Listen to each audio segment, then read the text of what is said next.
Assalamualaikum warahmatullahi wabarakatuh. Halo semua, perkenalkan nama saya Azmi Elah Shania dari kelas Tadris Bahasa Inggris 5 semester 4 NIM 0304 193 220 Universitas Islam Negeri Sumatera Utara. Baiklah teman-teman, pada kesempatan kali ini saya akan coba untuk menjelaskan materi mengenai fungsi-fungsi manajemen organisasi pendidikan. Nah, dalam menjelaskan materi kali ini, saya berpatok pada satu teori yang dibawakan oleh dua ahli, yaitu teori yang dibawakan oleh George Terry dan Louisa Roux. Nah, berdasarkan kedua ahli ini, terdapat 5 fungsi-fungsi manajemen organisasi pendidikan.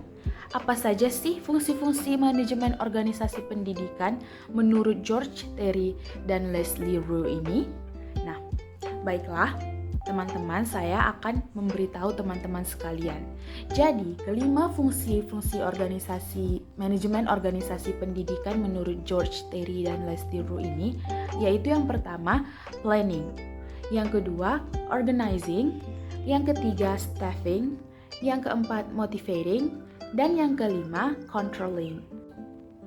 Nah, karena penjelasan mengenai fungsi-fungsi ini menggunakan bahasa asing, maka di sini saya akan mencoba untuk menjelaskan fungsi-fungsi ini dengan menggunakan bahasa Indonesia yang sederhana agar dapat lebih mudah dipahami oleh teman-teman sekalian. Baiklah teman-teman, tanpa menunggu lama-lama lagi, mari kita mulai penjelasan pertamanya. Baik, yang pertama di sini saya akan menjelaskan fungsi planning. Fungsi planning ini artinya yaitu fungsi perencanaan. Apa sih itu fungsi planning? Nah, jadi fungsi planning atau perencanaan ini adalah di mana pemimpin atau manajer dalam sebuah organisasi itu menentukan dan membuat sebuah rencana mengenai tujuan-tujuan yang akan dicapai dalam organisasi tersebut dengan menentukan langkah-langkah yang akan dilakukan atau dilaksanakan. Nah, dalam konteks kita kali ini, pemimpin atau manajer yang saya sebutkan tadi yaitu kepala sekolah.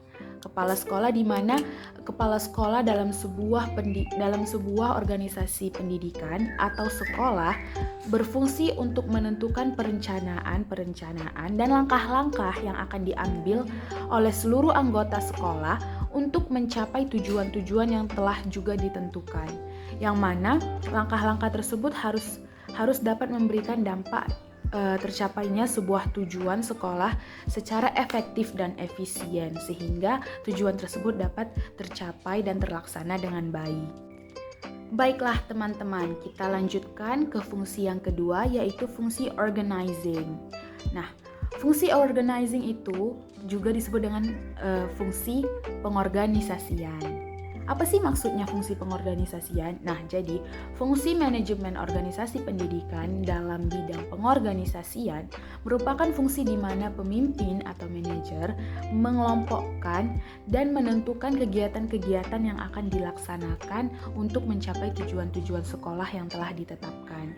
Nah, yang mana tentu saja pengorganisasian ini melibatkan seluruh anggota sekolah untuk ambil andil dan ambil peran dalam melaksanakan kegiatan-kegiatan yang telah dikelompokkan tadi. Yang mana anggota-anggota tersebut juga dibagi ke dalam kelompok-kelompok untuk menjalankan perencanaan dan kegiatan-kegiatan yang telah direncanakan oleh seorang manajer ke dalam kelompok-kelompok sehingga seluruh anggota sekolah tersebut dapat menjalankan tugasnya masing-masing dengan baik dan benar. Nah, dalam bidang pengorganisasian ini, seorang kepala sekolah juga harus mampu memberikan kekuasaan dan wewenang kepada anggota-anggotanya untuk melaksanakan kegiatan-kegiatan dan perencanaan-perencanaan yang telah diberikan kepada mereka secara sepenuhnya. Namun perlu diingat bahwa dalam melaksanakan kegiatan-kegiatan dan perencanaan-perencanaan tersebut harus penuh dengan tanggung jawab, kedisiplinan dan keyakinan sehingga kegiatan-kegiatan tersebut dapat berjalan dengan baik, efektif, dan efisien. Lalu tercapailah tujuan dan target yang telah ditetapkan. Baiklah teman-teman, demikian penjelasan mengenai fungsi yang kedua, yaitu fungsi pengorganisasian atau organizing. Kita lanjutkan kepada fungsi yang ketiga. Fungsi yang ketiga adalah fungsi staffing atau keanggotaan. Nah, apa sih itu fungsi staffing? Mungkin teman-teman sekalian bertanya-tanya ya. Nah, saya akan menjelaskannya. Fungsi staffing atau keanggotaan adalah fungsi di mana kepala sekolah sebagai seorang manajer atau pemimpin dalam organisasi pendidikan atau sekolah menentukan keperluan-keperluan sumber daya alam atau anggota-anggota sekolah yang ada di sekolah tersebut. Di mana di sini kepala sekolah menyediakan pengarahan, penyaringan dan pelatihan serta pengembangan tenaga kerja. Tidak hanya tenaga kerja, tapi juga anggota-anggota yang terlibat dalam perkembangan sekolah, baik itu masyarakat, murid, staf-staf, dan sebagainya.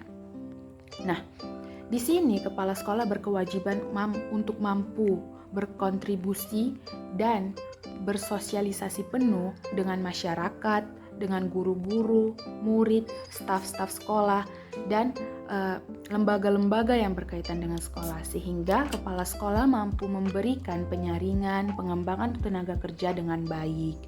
Nah, dengan adanya penyaringan, pengembangan tenaga kerja, dan pelatihan tersebut, maka anggota-anggota sekolah yang telah diberikan tugas-tugas, perencanaan, dan kegiatan untuk dilaksanakan dan dipertanggungjawabkan dapat mengerjakan tugas-tugasnya dengan baik dan benar sehingga tercapailah juga target dan tujuan sekolah secara efisien dan efektif.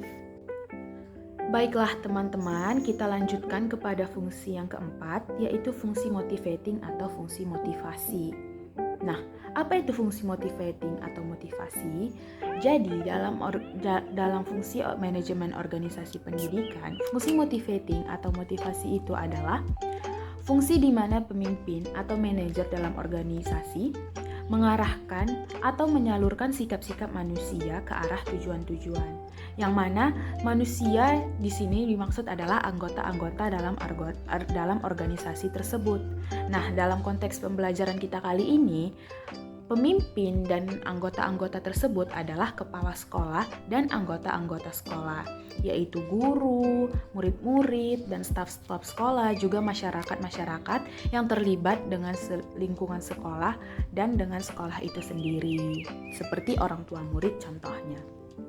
Nah, jadi dalam hal ini, kepala sekolah berfungsi dan berkewajiban untuk mengarahkan seluruh anggota-anggota sekolah ke arah tujuan-tujuan sekolah, sehingga dapat tercapailah tujuan-tujuan sekolah dengan baik, di mana kepala sekolah memberikan edukasi dan pengetahuan kepada seluruh anggota sekolah mengenai tujuan-tujuan yang akan dicapai dalam sekolah tersebut, sehingga anggota-anggota sekolah tersebut mampu memahami dan menganalisis apa saja kegiatan-kegiatan yang harus mereka lakukan untuk mencapai tujuan tersebut. Karena perlu diketahui, dalam sebuah organisasi pendidikan, yaitu sekolah, kita perlu mencapai tujuan sekolah secara bersama sebagai sebuah keanggotaan yang utuh dan bekerja sama. Nah, selanjutnya, fungsi yang terakhir atau fungsi yang kelima. Jadi, menurut George Terry dan Leslie Rowe ini, fungsi yang kelima terhadap manajemen organisasi pendidikan adalah fungsi controlling. Fungsi controlling ini juga disebut dengan fungsi kontrol. Tentu teman-teman sudah bisa ya menggambarkan fungsi controlling itu bagaimana. Pasti dia berhadapan dengan kontrolisasi, dengan pengarahan, dan dengan pengambilan keputusan. Nah, jadi di sini nyatanya kita dapat melihat bahwa kepala sekolah sebagai pimpinan tertinggi dalam organisasi pendidikan, yaitu sekolah, berfungsi untuk mengukur setiap kegiatan-kegiatan atau pelaksanaan-pelaksanaan rencana yang telah ditentukan, yang menentukan penyimpangan-penyimpangan yang terjadi selama kegiatan tersebut berlangsung, selama pelaksanaan perencanaan-perencanaan tersebut. Nah, jadi di sini kepala sekolah berfungsi untuk mengawasi dan mengkontrol penyimpangan-penyimpangan yang terjadi dalam pelaksanaan-pelaksanaan kegiatan yang telah ditentukan. Jadi, kepala sekolah dalam mengontrol hal-hal tersebut juga harus mampu mengambil keputusan-keputusan untuk menyelesaikan masalah-masalah dan penyimpangan-penyimpangan tersebut, sehingga terjadilah kontrol yang diperlukan dalam sekolah agar tercapainya tujuan-tujuan sekolah yang hendak dicapai dan yang hendak ditentukan. Nah, dalam hal ini, kepala sekolah harus mampu menentukan tindakan-tindakan dan langkah-langkah selanjutnya yang perlu diambil untuk mengembangkan perencanaan-perencanaan yang telah ditentukan. Sehingga dengan berkembangnya perencanaan-perencanaan tersebut, tujuan-tujuan baru dari sebuah sekolah juga dapat tercapai dengan efisien dan efektif. Nah, baiklah teman-teman, demikian penjelasan saya mengenai fungsi-fungsi manajemen organisasi pendidikan berdasarkan teori dari kedua expert George Terry dan Leslie Roux, di mana fungsi-fungsi tersebut adalah planning, organizing, staffing, motivating, dan controlling. Dalam kesimpulannya, hendaknya seluruh fungsi-fungsi manajemen organisasi pendidikan tersebut harus terjalan dan berkaitan dengan satu sama lain. Karena dengan terjalannya fungsi-fungsi tersebut, maka terjalanlah tujuan-tujuan dan perencanaan-perencanaan sekolah yang hendak dicapai. Baiklah, sekian dari saya. Wassalamualaikum warahmatullahi wabarakatuh. See you on the next video.